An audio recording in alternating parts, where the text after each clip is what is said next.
el nombre del Padre, del Hijo, y del Espíritu Santo, we have come rejoicing into the house of the Lord for this celebration, dear brothers and sisters. And now we stand with Imelda and Austin on the day they intend to form a home of their own. For them, this is a moment of unique importance. So let us support them with our affection, with our friendship, and with our prayer as their brothers and sisters.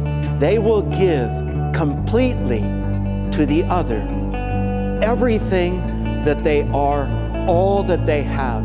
Yes, the beautiful, the ugly, the wonderful, the awful. They give it all to each other. But that's only half of what we celebrate today, because the other half is that not only are they going to give everything to the other, but they're also going to accept everything from the other. St. Paul, when he wrote his first letter to the Corinthians, it's a reading very familiar to us, a reminder Paul gives us of what love is. But when Paul was writing that to the people of Corinth, Paul was faced with a community that was not loving each other very well. In fact, they were kind of stabbing each other in the back. They were not being loving at all, and yet they were this new Christian community. They were these followers of Christ who all of a sudden were falling back into their old ways of being. And Paul reminded them that love goes so far beyond what you can see and what you can do. And so then we hear these words, and if we hear them and we think about them, there is a reality that, wow, this is not necessarily all that easy. Love is patient. Yeah, well, we could stop there and talk about that for the next hour and a half, could we not? Love is kind. That might be a little easier. Love is not jealous nor pompous. It is not inflated. It is not rude. Well, there we go. It does not seek its own interests. It is not quick-tempered. It does not brood over injury. It does not hold grudges. It does not rejoice over wrongdoing, but in the truth. All of a sudden, we can understand why the people of Corinth were struggling in how to live this love. What Paul calls the people to is a mature love. Love is kind. The love that you share between you cannot stay just between you. It's a love that somehow needs to extend into the world as well. You are the salt of the earth. You are the light of the world. We all know Austin. We know Imelda. They have very unique and very different personalities. When we think of putting salt on food, salt does not change the flavor of the food.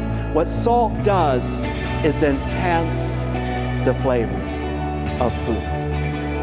And so when Jesus reminds us that we are salt of the earth, Jesus invites us to use everything that we are to enhance this world and to somehow build it up.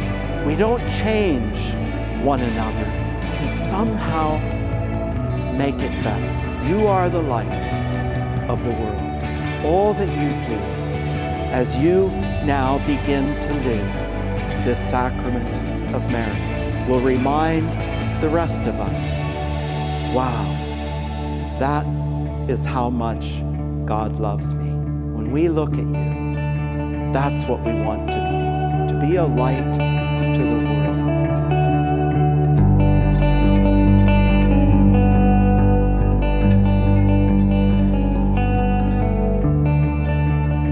May God, the eternal Father, keep you of one heart in love for one another, that the peace of Christ may dwell in you and abide always in your home.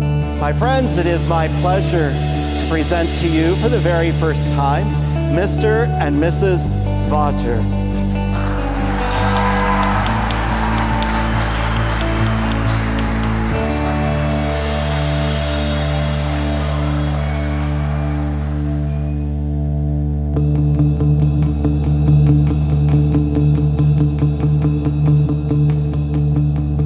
Imelda, I love you a lot.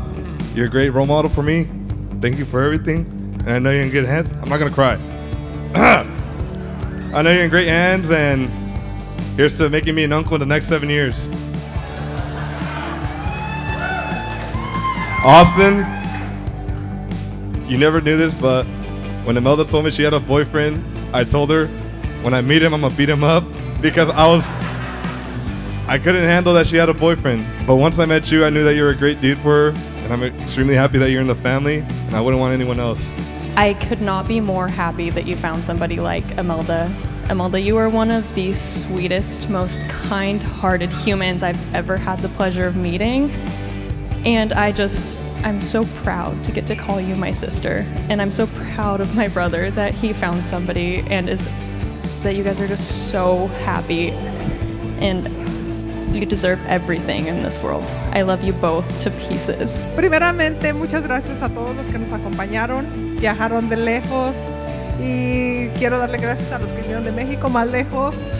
Gracias y le doy gracias a Dios porque Imelda encontró un hombre muy bueno, igual que ella, los dos son buenos. Gracias y bienvenido a la familia.